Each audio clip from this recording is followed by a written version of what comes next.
इस वीडियो में हम लोग जानेंगे आर्टिकल 279 के बारे में। ये बताता है goods and services tax council के बारे में।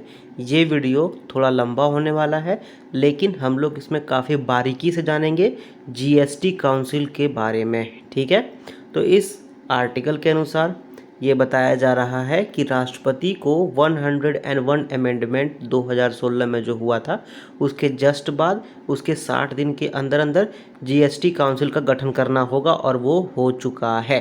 ठीक है, जीएसटी काउंसिल का गठन हो गया है। अब उसमें मेंबर कौन कौन होते हैं? तो जो चेयरपर्सन वो होता है यूनियन फाइनेंस मिनिस्टर, जो कि अभी है सीतारमण मैम। ठीक है, उसके बाद जो मेंबर्स होते हैं वो है यूनियन मिनिस्टर ऑफ स्टेट, जो कि रेवेन्यू या फाइनेंस का चार्ज में होगी, जो कि यूनियन मिनिस्टर होता है। ठीक है, और तीसरा जो है वो होता है हर स्टेट का जो फाइनेंस मिनिस्टर होगा, या फिर जो फाइनेंस टैक्सेशन मिनिस्टर होगा, जो भी हो, या फिर जो स्टेट गवर्नमेंट किसी मिनिस्टर को नॉमिनेट करते हैं, जो बताता है कोई स्टेट गवर्नमेंट कि हाँ ये व्यक्ति हमारी तरफ से जीएसटी काउंसिल में हिस्सा लेगा और हमारा प्रतिनिधित्व करेगा, तो वो भी जीएसटी का मेंबर होगा। तो कौन कौन हो गया, फिर से एक बार बता देते हैं। फाइनेंस मिनिस्टर जो कि यूनियन का होगा, केंद्र सरकार की होगी। दूसरा नंबर जो केंद्र सरकार का मिनिस्टर ऑफ स्टेट होगा, ठीक है, जो चीज़ चार्ज में होगा फाइनेंस या टैक्सेशन का।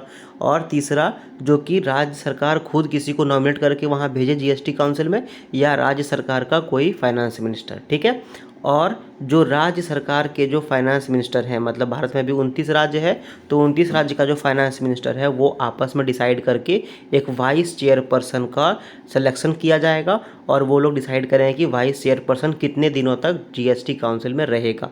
और चेयरपर्सन कौन था? फाइनेंस मिनिस्टर, जो कि केंद्र सरकार का फाइनेंस मिनिस्टर होगा, वही चेयरपर्सन होगा। ठीक है, अब जीएसटी का क्या काम है, जीएसटी का क्या क्या काम है उसके बारे में हम लोग जानते हैं।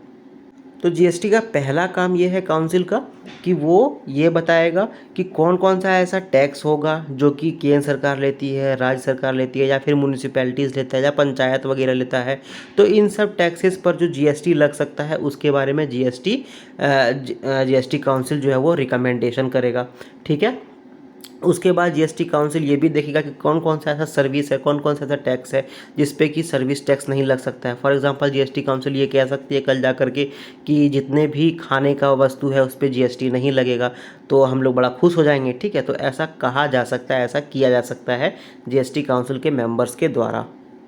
उसके बाद जीएसटी काउंसिल ये डिसाइड कर सकता है कि एक स्टेट से दूसरे स्टेट अगर ट्रेड होता है, जैसे ट्रक वाला जो जाती रहता है आती रहता है, या फिर सीमेंट वगैरह जो भी व्यापार होता है एक स्टेट से, एक राज्य से दूसरे राज्य में, तो उसके लिए क्या टैक्स होगा, क्या सिस्टम होगा, कि किस राज्य को कितना टैक्स मिलेगा, कितना % टैक्स मिलेगा, तो इन सब चीज़ पर जीएसटी काउंसिल डिसाइड कर सकता है। ठीक है, उसके बाद जीएसटी काउंसिल ये भी डिसाइड कर सकता है कि कोई व्यक्ति अगर काम कर रहा है और उसको 10,000 रुपया से कम का सैलरी मिलता है तो उस पर कोई जीएसटी नहीं लगेगा, या फिर कोई अगर 1 लाख से ज़्यादा काम करता है तो उसको उस पर जीएसटी लगेगा। तो इन सब चीज़ों पर जीएसटी काउंसिल ये डिसाइड कर सकता है तो कि मिनिमम थ्रेशोल्ड, मिनिमम पैसा कितना होना चाहिए जिस पे कि जीएसटी टैक्स लग सकता है। ठीक है, उसके बाद जीएसटी काउंसिल ये डिसाइड कर सकती है कि टैक्स स्लैब कितना होगा। फिलहाल कितना है? 5%, 12%, 18% और 28%। तो कल जाकर के जीएसटी काउंसिल ये बोल सकते हैं कि 5% टैक्स ख़त्म हो गया, या फिर 28% का टैक्स का स्लैब ख़त्म कर देते हैं। तो इन सब चीज़ों पर भी जीएसटी काउंसिल रिकमेंड कर सकती है। ठीक है, उसके बाद अगर मान लेते हैं कि कभी भारतवर्ष में कहीं पर भी नेचुरल कैलामिटी आ गया, अर्थक्वेक आ गया, या फिर बाढ़ वगैरह आ गया, कुछ भी हो गया, तो उस चक्कर में सरकार को पैसा चाहिए तो जीएसटी काउंसिल का बैठक होगा। जीएसटी काउंसिल ये रिकमेंड कर सकती है कि आप टैक्स बढ़ा दिए, जिससे कि टैक्स बढ़ाने से जो पैसा आएगा उससे उस पैसे को हम लोग नेचुरल कैलामिटी या नेचुरल डिज़ास्टर में खर्चा कर सकते हैं, और खर्चा करने से फिर भारत का जो स्थिति है वो सुधर सकता है। ठीक है, उसके बाद जीएसटी काउंसिल ये भी रिकमेंड कर सकती है कि स्टेट, जैसे जो राज्य है, जैसे कि अरुणाचल प्रदेश हो गया, असम हो गया, जम्मू कश्मीर जो कि अब ख़त्म हो चुका है, जम्मू एक लद्दाख और जम्मू एंड कश्मीर जो यूटीज़ है उसके लिए, मणिपुर, मेघालय, मिजोरम, नागालैंड, सिक्किम, त्रिपुरा, हिमाचल प्रदेश और उत्तराखंड, इन सब के लिए कुछ अलग अलग प्रावधान करके इन लोगों को पैसा दिया जाए, जिससे कि ये लोग भी डेवलपमेंट के राह पर और तेज़ी से आगे बढ़ सके। तो ये सब भी जीएसटी काउंसिल रिकमेंड कर सकती है। साथ ही साथ ये भी हो सकता है कि काउंसिल को लगा कि नहीं, इस बार हम लोग थोड़ा सा और कुछ दूसरा विषय पर बात कर सकते हैं, जैसे कि इस बार हम लोग ये बात कर सकते हैं कि किसी व्यक्ति को या फिर भारत के जितने भी नागरिक हैं उसको टैक्स नहीं दिया जाएगा, या फिर कोई और ऐसा मैटर जिस पे कि काउंसिल डिसाइड कर सकती है आपस में चर्चा करके। तो इन सब चीज़ों पर भी जीएसटी काउंसिल रिकमेंड कर सकती है। ठीक है। उसके बाद जीएसटी काउंसिल का ये भी एक काम है कि वो रिकमेंड करेगी कि पेट्रोल वगैरह जो कि मोटरसाइकिल वगैरह में लगता है, पेट्रोल वगैरह, हाई स्पीड डीजल हो गया आपका, फिर जेट फाइटर जेट वगैरह में, एरोप्लेन वगैरह में जो भी फ्यूल लगता है, पेट्रोल वगैरह जो भी लगता है, उस पर किस हिसाब से टैक्स लगेगा, उस पर कब से टैक्स लगेगा, इन सब चीज़ों का जीएसटी जो है वो, जीएसटी काउंसिल जो है वो रिकमेंड कर सकती है। ठीक है। अब जीएसटी काउंसिल जब बैठेगा, जब जीएसटी काउंसिल चर्चा करेगी, तो उन सब चर्चा वगैरह में एक चीज़ हमेशा जीएसटी काउंसिल के जितने भी मेंबर हैं उनको एक चीज़ हमेशा ध्यान रखना है कि ऐसा काम किया जाए जिससे कि भारत का जो मार्केट है वो बढ़िया से बढ़िया हो, और भारत का जो मार्केट में टैक्स सिस्टम है वो बेटर से बेटर हो, और भारत जो है वो आगे और बढ़ता जाए, डेवलपमेंट और करता जाए, और भारत का जो नेशनल मार्केट है वो और बेटर होता जाए। ठीक है। और जो कोरम होता है, मतलब जैसे कि जीएसटी काउंसिल तभी बैठक कर सकती है, तभी जीएसटी काउंसिल का बैठक हो सकता है जब हाफ मेंबर, मतलब कि फ़िलहाल अभी 33 मेंबर्स हैं, तो इसका हाफ मतलब कि 16 या फिर 17 मेंबर जब तक नहीं आएंगे तब तक जीएसटी काउंसिल का बैठक नहीं हो सकता है। ठीक है। तो इसका जो कोरम है वो कितने मेंबर का होता है? वन हाफ मेंबर का, मतलब 50% पीपल अगर जो जीएसटी काउंसिल के मेंबर हैं वो अगर प्रेजेंट रहेंगे तो ही जीएसटी काउंसिल का बैठक हो सकता है। ठीक है।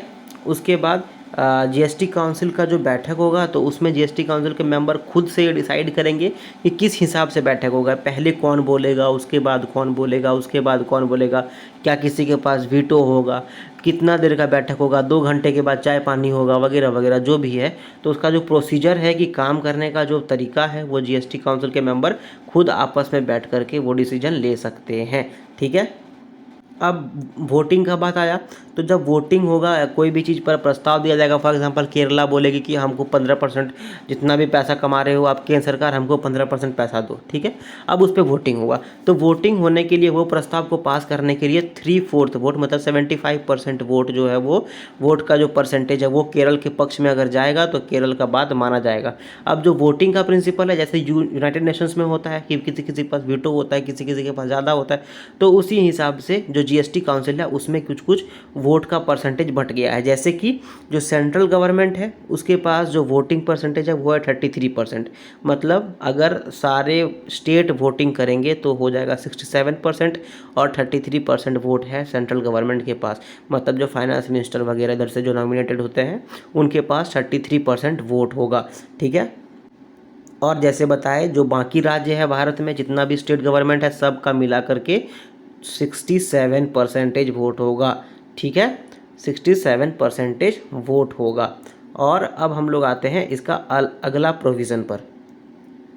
अब अगर जीएसटी काउंसिल का बैठक हुआ और बैठक होने के बाद कोई एक्ट बनाया गया या कोई प्रोसीडिंग कराया गया, तो उसको इनवैलिड नहीं माना जाएगा। कब नहीं माना जाएगा? अगर उसका रीज़न, इनवैलिड होने का रीज़न ये दिया जाए कि जो काउंसिल का कॉन्स्टिट्यूशन है, जो काउंसिल का गठन है, उसमें कोई वैकेंसी है, मतलब उसमें कोई जो मेंबर है वो नहीं आए, या कोई मेंबर खाली रह गए, या फिर उसके कॉन्स्टिट्यूशन में जो काउंसिल का जो गठन हुआ उसमें कोई डिफेक्ट निकल गया। तो इन सब चीज़ों पर अगर रीज़न ये दिया जा रहा है और ये बताया जा रहा है कि जीएसटी काउंसिल का जो एक्ट है या फिर कोई जो प्रोसीडिंग है वो इनवैलिड करा जाए, तो ये नहीं हो सकता है। ठीक है। उसके बाद दूसरा रीज़न ये अगर कोई देगा कि जो काउंसिल का मेंबर है उसका अपॉइंटमेंट में कोई डिफेक्ट है, मतलब जो स्टेट थी, जो राज्य गवर्नमेंट थी या सेंट्रल गवर्नमेंट थी, वो अपना सही व्यक्ति को वहाँ नहीं अपॉइंट की, या फिर कोई अपॉइंटमेंट में दिक्कत हुआ, तो इन सब चीज़ों पर भी ये नहीं कहा जा सकता है कि जीएसटी काउंसिल का जो प्रोसीडिंग है वो गलत था, या जो जीएसटी काउंसिल के द्वारा जो एक्ट पास किया गया वो गलत था। ठीक है। उसके बाद कोई ऐसा नॉर्मल कहानी या किस्सा, जैसे कि किसी को चाय नहीं मिला, किसी को बिस्कुट नहीं मिला, तो इन सब अगर प्रोसीजरल इरेगुलरिटीज़ हुआ काउंसिल का, तो उस पर भी अगर कोई जो केस बन रहा है उसका कोई मेरिट पे अगर उंगली ना उठते हुए अगर ऐसा कोई रीज़न बनता है तो भी जीएसटी काउंसिल का जो एक्ट था या जो कोई उसका प्रोसीडिंग था उस पर उसको इनवैलिड नहीं माना जाएगा। ठीक है।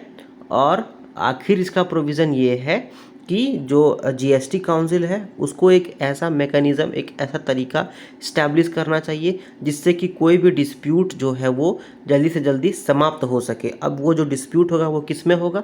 वो गवर्नमेंट ऑफ इंडिया और एक या एक से अधिक राज्य जैसे कि Bihar, Jharkhand, Chhattisgarh, Madhya Pradesh versus government of India. GST council में कुछ मामला उठ गया तो जीएसटी काउंसिल वाले को जो मेंबर्स हैं उसको अच्छे से अच्छे ऐसा कोई तरीका ढूंढना चाहिए जिससे कि ये जो डिस्प्यूट है वो फटाक से ख़त्म हो सके, इसको सॉल्व किया जा सके।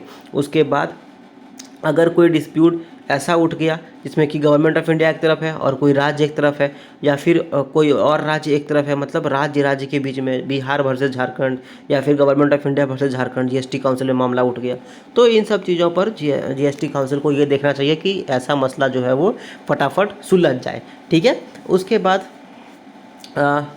अगर कोई ऐसा मसला उठ गया कि जो जीएसटी काउंसिल जो फैसला लिया है या जो रिकमेंडेशन दिया है उसका इम्प्लीमेंटेशन कुछ राज्यों के लिए अलग हो सकता है, कुछ राज्यों के लिए अलग हो सकता है। इसमें अगर दो या दो से ज़्यादा राज्य के बीच में झगड़ा हो गया या फिर बोला चाली हो गया कि देखिए आपके राज्य में बेटर मिल रहा है, हमारे राज्य में गलत मिल रहा है, तो जीएसटी काउंसिल के मेंबर्स को, जीएसटी काउंसिल को ये देखना चाहिए कि इस सिचुएशन में वो अच्छे से अच्छे तरीके से अपना मसला जो है वो सुलझा लें और जीएसटी काउंसिल का वर्किंग पर कोई असर ना पड़े। ठीक है। तो ये था जीएसटी काउंसिल और ये बता रहा था जीएसटी काउंसिल के बारे में। आई होप कि ये वीडियो बहुत इन्फॉर्मेटिव था और काफ़ी ये अच्छा वीडियो था। सो अगर ये वीडियो आपको अच्छा लगा तो इसको आप लाइक करो, शेयर करो, कुछ भी पूछना है बताना है तो कमेंट करो एंड चैनल को सब्सक्राइब करो। Thank you very much.